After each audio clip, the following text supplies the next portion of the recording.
ये अपने दिफा के लिए लाए। अगर इन्होंने कोई हरकत की तो हम भी इसी से कम नहीं है। आज इंशाल्लाह एंड से एंड बजा देंगे और इस्लामाबाद में तब तक डेरे रहेंगे, तब तक नहीं जाएंगे जब तक हमारे मुतालबे पूरे नहीं होंगे। जीना होगा, मरना होगा, डरना होगा, डरना होगा। उस्ताद के हाथों से एक जनरल भी बनता है और एक पार्लियामेंटेरियन भी बनता है, मगर अफसोस देखें कितना गंदी सोच है। शायद हमारी पढ़ाई में कोई फ़र्क आ गया है। मुलाजमीन जो मुल्क के यानी सिस्टम में रीढ़ की हड्डी की हैसियत रखते हैं और ख़ासकर असातिज़ा, ये उनको क्रैश करने की कोशिश कर रहे हैं। हमारा ये धरना पुख्ता धरना है और हम अपना हक लेकर रहेंगे। नाज़रीन, इस वक्त पार्लियामेंट हाउस के सामने मौजूद हूँ। सरकारी मुलाजमीन का एहतजाज जारी है। इनका मुतालबा है कि उनकी जो तनख्वाहें हैं उनमें इजाफा किया जाए। बहुत सारे लोगों से हमने बात की और उसे करेंगे। एक भाई जो है उन्होंने गुलेल भी लेके आया हुआ है। किसको मारने के लिए ले आए हैं भाई, ये बताएं। किसी को मारने के लिए नहीं लाए, ये अपने दिफा के लिए लाए। अगर इन्होंने कोई हरकत की तो हम भी इसी से कम नहीं है। हमारे पास तो बंदूक नहीं है, हमारे पास ये गुलेल है अपने सेफ्टी के लिए। ये खाना खाते, हम खाना नहीं खाते। इसके मसरूफ जायज़ हुकूक है, हमारे नहीं है। ये तो बड़ी बड़ी गाड़ियों में घूमते, काफ़ी बहुत सारे तनख्वाहें लेते हैं। हमारे क्या है, हम तो गरीब है। इतनी बड़ी गुलेल को चला सकते हैं वैसे? ये चला सकते हैं, इसलिए तो बनाया है। चलें जी, आप बताएं सर, आपके क्या मुतालबात हैं? जी बताएं। हमारे मुतालबात ये हैं कि काफ़ी अरसा से जब से पाकिस्तान बना है जो क्लास 4 मुलाजमीन हैं उनको अपग्रेड नहीं किया गया। उनको अपग्रेड किया जाए। जो टेक्निकल कैडर हैं उनको अपग्रेड किया जाए और इनके साथ जो सैलरी है उसके साथ 30% salary, house rent, convince allowance और मेडिकल अलाउंस इसको बढ़ाया जाए। और ये पूरे पाकिस्तान से स्वात, गिलगित बल्तिस्तान, सिंध और हम फैसलाबाद से आए हैं। मैं प्रेसिडेंट हूँ आपका स्पेशल एजुकेशन का, हमारे साथ चौधरी खादम साहब हैं। ये सभी लोग हम अपने जो अवाम नहीं आई, बहुत सारे लोग नहीं आ सके किसी मजबूरी की वजह से, उनकी आवाज़ है। आज इंशाल्लाह एंड से एंड बजा देंगे और इस्लामाबाद में तब तक डेरे रहेंगे, तब तक नहीं जाएंगे जब तक हमारे मुतालबे पूरे नहीं होंगे। जीना होगा, मरना होगा, डरना होगा, डरना होगा। अस्सलाम वालेकुम।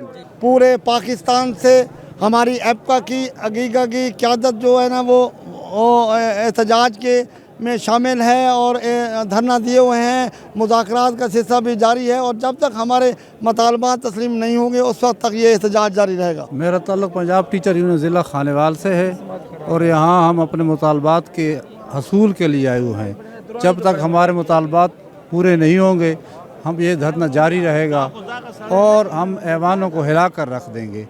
हमारा ताल्लुक़ बहुत सारी उस्ताद तंजीमों से है। जमात इस्लामी की तंजीम वाले हैं, आल टीचर एसोसिएशन वाले हैं, एप्टा वाले हैं, आल तनाउल टीचर एसोसिएशन का सबसे बड़ा ग्रुप यहाँ पे आया हुआ है। हमारा ये मुतालबा है कि मुलाजमीन की तनख्वाहों में जो इजाफ़ा किया गया है ये मुलाजमीन की तौहीन है, बल्कि तमाम गरीब तबकात की तौहीन है। इस वक्त रेवेन्यू देखा जाए तो सबसे ज़्यादा टैक्स पार्लियामेंट के नुमाइंदों से भी ज़्यादा टैक्स इस वक्त मुलाजमीन दे रहे हैं। ये अशराफिया जो काबज़ है मुल्क की वसाइल पर, इनकी मिलें हैं, इनका सब कुछ है, इनका टैक्स मिलाएं और मुलाजमीन का टैक्स मिलाएं तो तकरीबन 3 गुना ज़्यादा टैक्स मुलाजमीन अदा करते हैं। और अफसोस की बात है कि जब इनकी तनख्वाहों में इजाफ़ा होता है तो वो 200% होता है और हमारी तनख्वाहों में इजाफ़ा होता है तो 10% होता है। सॉरी, इन लोगों को तैयार करने में उस्ताद का बुनियादी हक होता है। उस्ताद के हाथों से एक जनरल भी बनता है और एक पार्लियामेंटेरियन भी बनता है, मगर अफसोस देखें कितना गंदी सोच है। शायद हमारी पढ़ाई में कोई फ़र्क आ गया है कि जो हमारे हाथों से बने गए लोग हैं, बनाए गए लोग हैं, वो 200% इजाफा अपनी तनख्वाहों में करें। जिनकी फैमिलियाँ भी छोटी, जिनकी सारी की सारी फैमिलियाँ इतने अच्छे ओहदों पे पहुँची होती हैं और अल्हम्दुलिल्लाह इतनी बड़ी करप्शन की होती है कि उन्हें तनख्वाहों की ज़रूरत भी नहीं होती, जबकि हमारे गरीब लोग जो बड़ी मुश्किल से इन तनख्वाहों में अपने बच्चों को पालते हैं उनकी तनख्वाहों में 10% इजाफा होता है, जो कि तौहीन वाला काम है पाकिस्तानी गरीब आवाम के साथ। तो तौहीन की भी तौहीन है। आपने कहा ये बताइएगा कि अगर आपकी तनख्वाहें नहीं बढ़ाते हैं तो अगला इक़दाम क्या? जिस वक्त तक इसके लिए ये ऐलान नहीं करते हम धरना देंगे, धरना देते रहेंगे और ये अब हमारे साथ ज़्यादती है और उस ज़्यादती के लिए हमारे पास यहाँ सड़कों पर बैठे रहेंगे जिस वक्त तक हमारे वो मुतालबात पूरे नहीं होते। हम सब मुलाजमीन आज इसलिए इकट्ठे हुए हैं कि पिछले कई अरसे से जो भी हुकूमत आ रही है वो बस मुलाजमों को क्रैश करने की कोशिश कर रही है। वो ये समझते हैं ये मुलाजम बोझ हैं, पेंशनर्स बोझ हैं, जबकि हम ये समझते हैं ये ख़ुद ख़जाने पे बोझ हैं। अपनी 300-300% तनख्वाहें बना लेते हैं, 200-200%। और मुलाजमीन जो मुल्क के यानी सिस्टम में रीढ़ की हड्डी की हैसियत रखते हैं और ख़ासकर असातिज़ा, ये उनको क्रैश करने की कोशिश कर रहे हैं। हम ये नहीं कहते कि हमारी तनख्वाह में भी 300% इजाफ़ा किया जाए। हम ये कहते हैं कि जिस वक्त हम भर्ती हुए थे, जिस रूल रेगुलेशन के तहत उसको न छेड़ा जाए और हमारी तनख्वाह में महंगाई के तनासब की निस्बत से इजाफ़ा किया जाए। अच्छा जी, बहुत ज़बरदस्त बात। क्या आप ये बताइएगा कि अगर नहीं बढ़ाते, तनख्वाहों में इजाफा नहीं करते, अगला इक़दाम क्या होगा? अगर ये हमारी तनख्वाहें नहीं बढ़ाते, पहली बात तो ये है कि इनको शर्म आनी चाहिए कि आज यहाँ पे मसूरात और खुसूसन फीमेल जितनी भी टीचर हैं वो आई हुई हैं। ये हमारे हाथों, अपने हाथों से तराशे हुए पत्थर का सनम आज मंदिर में भगवान बने बैठे हुए। भाई अगर ये हमारी तनख्वाह नहीं बढ़ाएंगे तो हम नहीं जाएंगे। हमारा ये धरना पुख्ता धरना है और हम अपना हक लेकर रहेंगे। जिस तरह मेरे सदर ने कहा ये हम पे बोझ हैं, ख़जाने पे ये बोझ हैं, टैक्सी हमसे लेते हैं और जो ये जितने मुलाजिम हैं रीढ़ की हड्डी हैं और मुलाजिम मजबूर होकर इस गर्मी में इस्लामाबाद में आए, इनको शर्म आना चाहिए कि भाई ये हमारा हक जो खाते हैं तो हम अपना हक हर तरीके से लेंगे। अगर प्यार से नहीं लेंगे तो ज़ोर से लेंगे। हमारे मुताबिक है लीव इन कैशमेंट का कानून जो उसे वापस किया जाए, जो पेंशन का नया इस्लाहाती कानून उसको वापस किया जाए। स्कूलों की जो 13,000 से ज़्यादा स्कूलों की निजकारी प्राइवेटाइजेशन हो रही है उसको वापस लिया जाए। हमारी तनख्वाहें महंगाई के तनासब से बढ़ाई जाएं, यही हमारे मुतालबात हैं। हाउस रेंट जो है, जितने भी हमारे अलाउंसेज हैं। आप आए कहाँ से? बहावल नगर से। हाँ, जितने भी अलाउंसेज हैं हमारे वो भी महंगाई के तनासब से, महंगाई 200% बढ़ चुकी है, तो हम चाहते हैं कि हमारे अलाउंसेज भी 200% बढ़ाए जाएं। स्कूलों की रजगारी रोकी जाए, लीव इन कैशमेंट जो है ना उसको वो पुराना तरीक़ाकार बहाल किया जाए।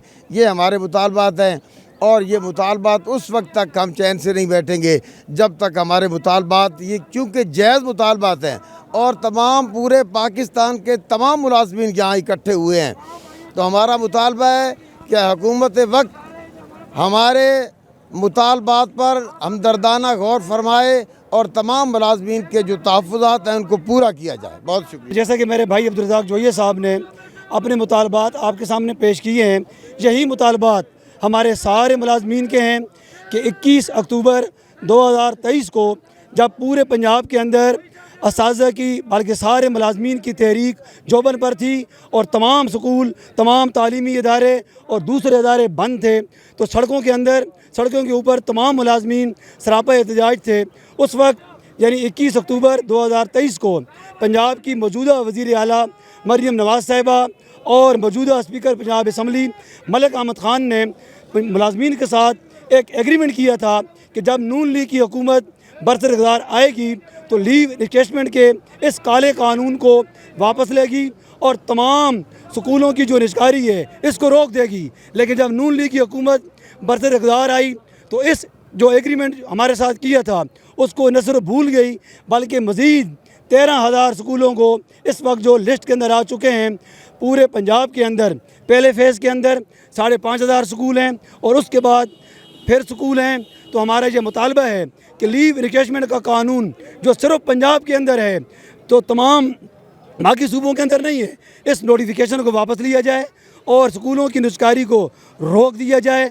और जहाँ पर जो हम पार्लियामेंट हाउस के बाहर खड़े हैं, हमारा एक ही मुतालबा है कि महंगाई के तनासब से तनख्वाहों में 100% इजाफ़ा किया जाए और तमाम मुंजमद अलाउंसेस जिनके अंदर मेडिकल अलाउंस, हाउस रेंट और कन्वेंस अलाउंस है जो 2012 के बाद 1 रुपया नहीं बढ़ा। कन्वेंस कहाँ पहुँच गई, मेडिकल कहाँ पहुँच गए और किराए मकानों के कहाँ पहुँच गए।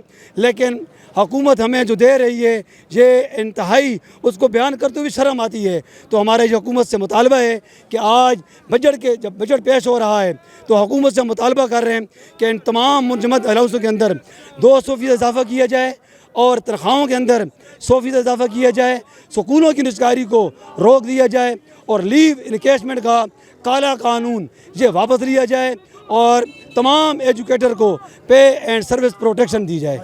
बेसिकली जिस तरह महंगाई का तनासब चल रहा है और गवर्नमेंट ऑफ पाकिस्तान ने पिछले 1.5-2 सालों में जो महंगाई, कमर तोड़ महंगाई लाई है, मुलाजमीन वो तबका है पाकिस्तान के अंदर जो इस मुल्क को बनाने वाले हैं और शाना बशाना हर हुकूमत के साथ कदम से कदम मिलाकर चलते हैं, बल्कि उनसे 2 कदम आगे चलते हैं। अपनी तमाम तरह एफ़र्ट्स उन्होंने गवर्नमेंट के नाम की होती हैं और गवर्नमेंट के साथ होते हैं।